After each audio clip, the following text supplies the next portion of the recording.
O Microsoft Excel, ele é um parente do Word, digamos assim. No Word, você digita textos e a maioria das pessoas já tem um certo domínio em usá-lo.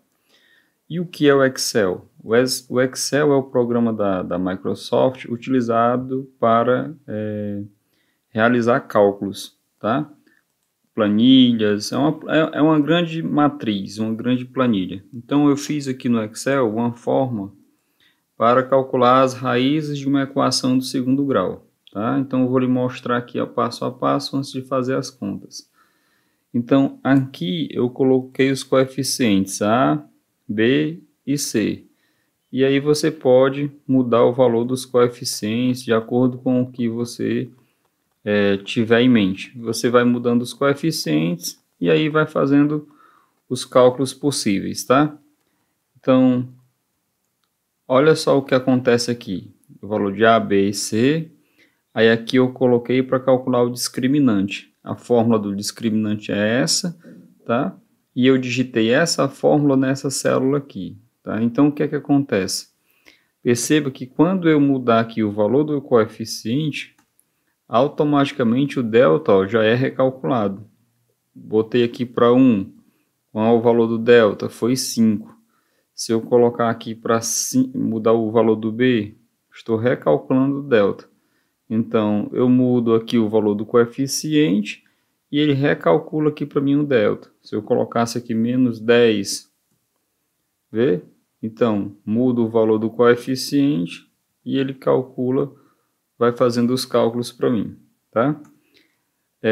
Não vou explicar como é que faz detalhadamente inserir as fórmulas no Excel, porque aqui não é o objetivo.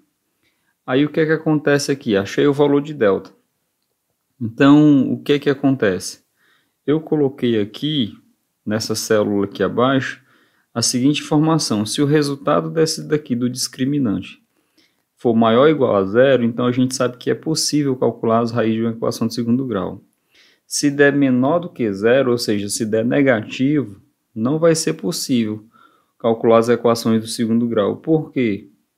Porque lá na frente a gente vai precisar calcular a raiz quadrada de delta.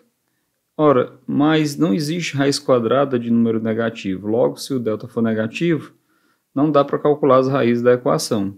Então eu vou mudando aqui até encontrar e aqui, ó, deu 96, é positivo. Então tem como eu encontrar as raízes dessa equação. E aí aqui o x1 e o x2, que são as duas raízes. Foi o que eu fiz. Aqui eu digitei a fórmula, vocês já conhecem a fórmula, coloquei aqui nessa célula. E do outro eu coloquei aqui nessa célula. Então, quando eu mudo aqui o valor dos coeficientes, olha aqui esse exemplo. Eu coloquei os coeficientes 1, menos 4 e 3. Isso já organizado, tá? Aí o delta deu 4 e o valor do x1 deu 3 e do x2 deu 1. Vou mudar aqui novamente os coeficientes e você vai observar que o delta vai sendo recalculado automaticamente, ó. Já recalculou aqui. Se eu mudar aqui novamente, vou colocar 14, aí você vê, o delta deu 25, o x1 deu 7 e o x2 deu 12.